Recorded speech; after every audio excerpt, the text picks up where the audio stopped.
Clutch Trucker is filmed before a live studio audience.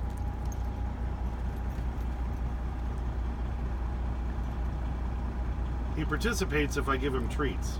Hey YouTube, Clutch Trucker here. As I said in my last video, I was having to change out my batteries because, yeah, they're smelling like rotten eggs, which means your batteries, at least one of them has gone completely bad, and then it's going to take the others with it pretty quick, so you only have a couple days to deal with it.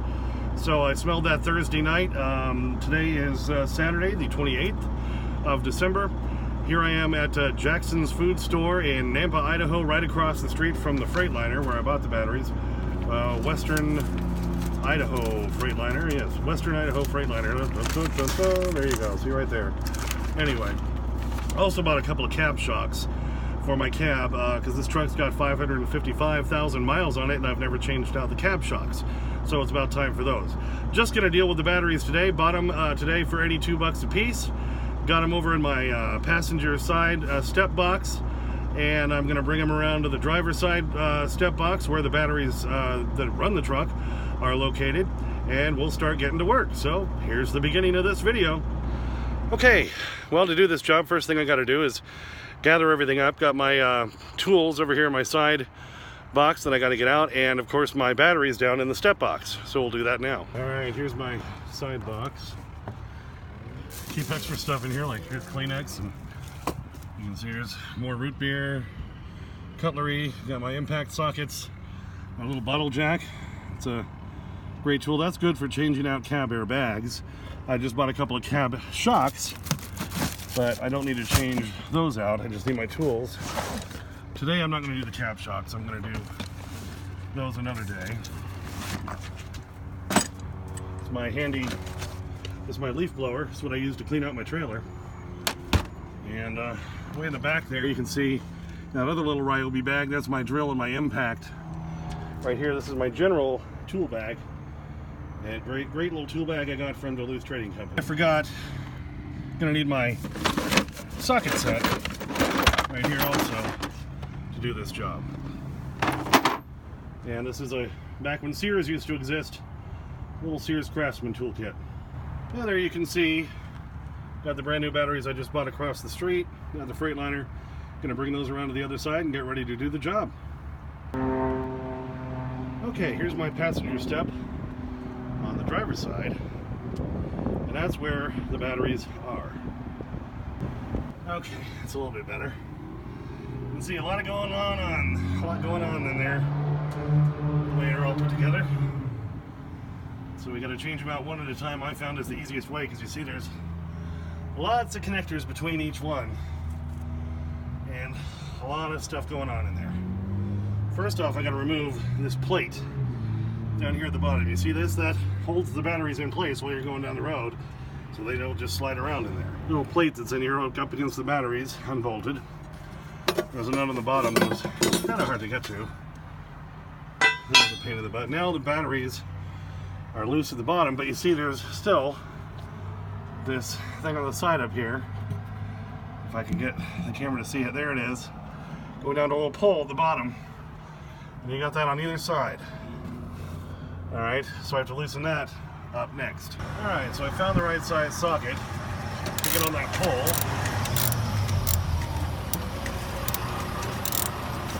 So I can get that released. And I forgot there's another one there in the middle of that bar going across the batteries, so got to take that nut off of that one too. Okay, you can see this main red line coming in here.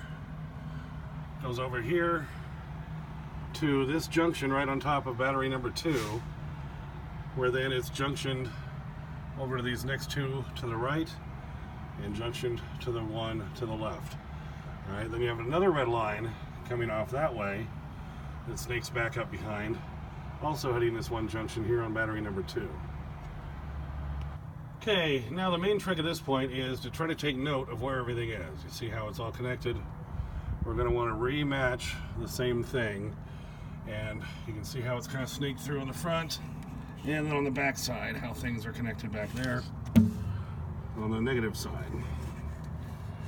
Alright, so we're going to try to, that's why I try to do them one at a time if I can. So now in my one method at our battery at a time method, which I find the easiest. I've undone a couple of lines. You want to make sure these don't hit metal, because they will spark. Where's that one? There it is right there.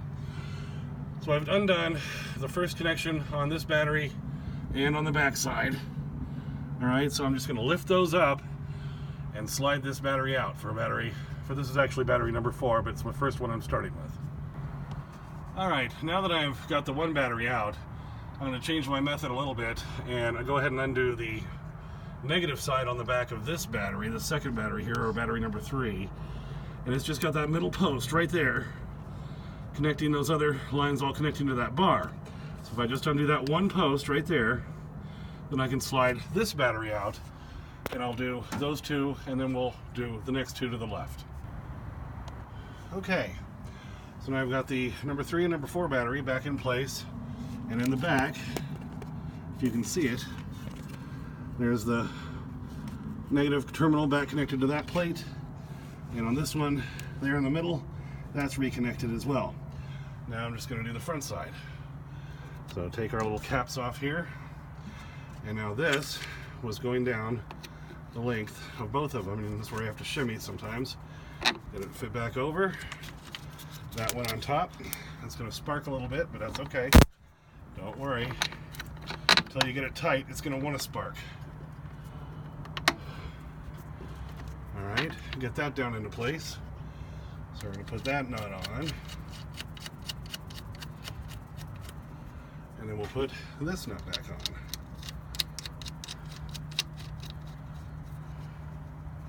on. Okay, so now we're halfway done with replacing.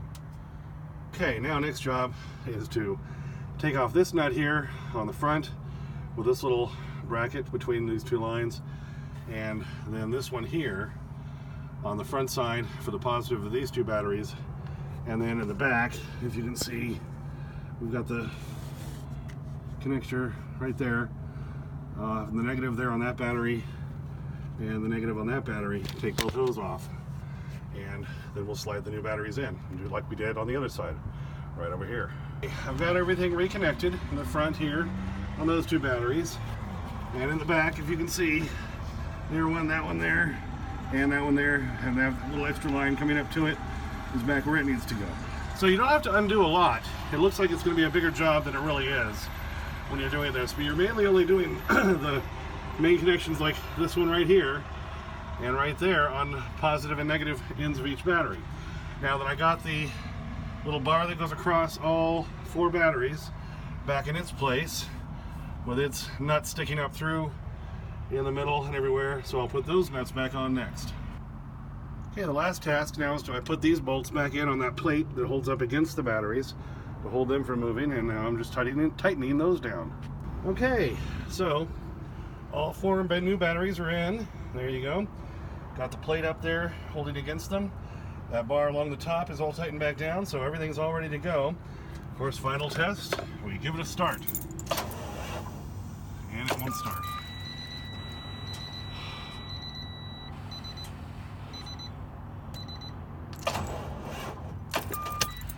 So, I'm gonna have to get jumped. Gotta love it. Well, the job's done, but now I'm gonna have to get a frickin' jump start because the new batteries weren't completely charged. Gotta love it, baby. So there you go. Job was finally done. Yeah, had some hiccups, you know, but that's always gonna happen. But I saved huge money by doing it myself, and so glad I decided to just go across the street to this Jackson's convenience store that also had truck parking and do it there, because as I ran into that problem where we couldn't get them charged up, just had to call the Freightliner and say, look, I bought them from you, come on over and charge them. And they did, and they didn't charge me any extra for that. So, but the batteries at $82 a piece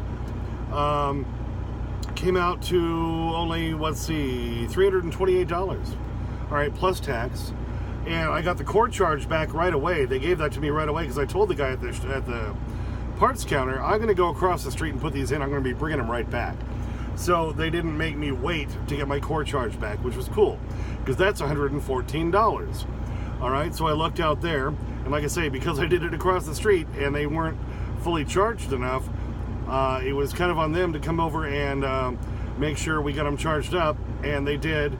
and that's more money I didn't have to pay. If I'd gone further down the road and done it, that would have been a road call. That would have been $300 at least for the same 15 minutes it took the shop guy to come over and charge him up for me.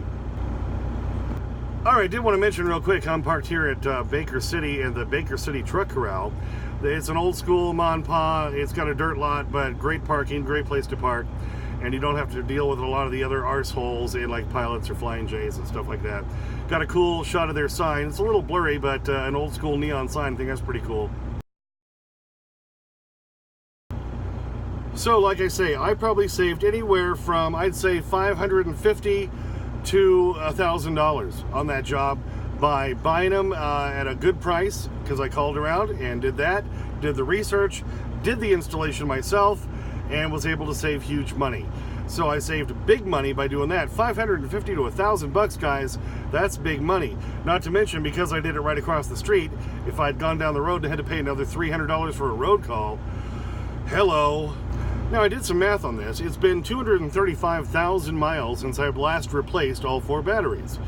All right, so if you figure that's about a year and a half, which is what it's been, that's 13,000 miles a month, an average of 3,273 miles a week.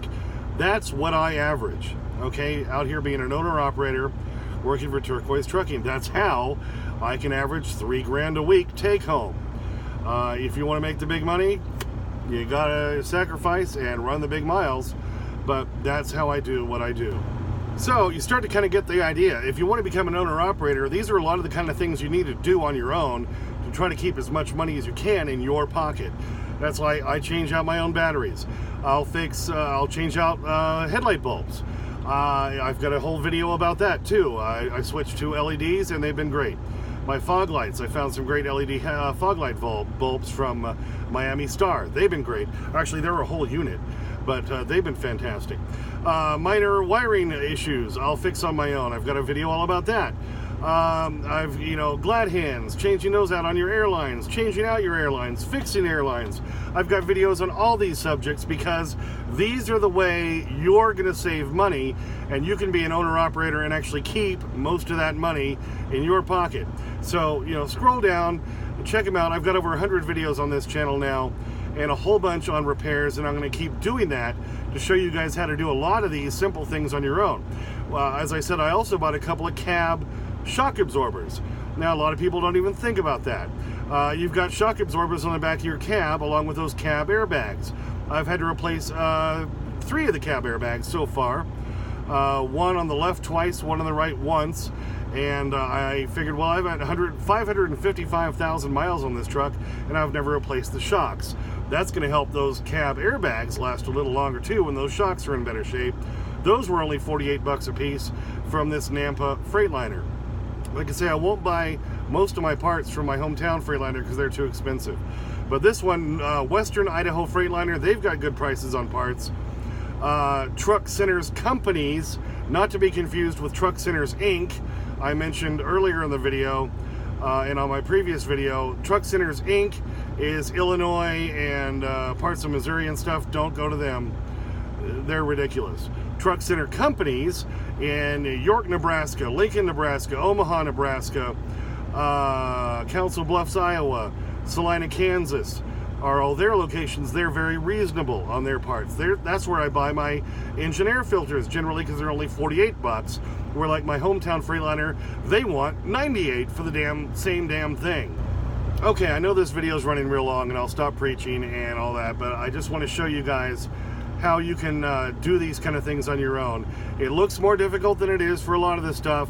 There's plenty of stuff I won't do, but on little things like changing batteries and stuff like that, yeah, I'll do it because I can save huge money.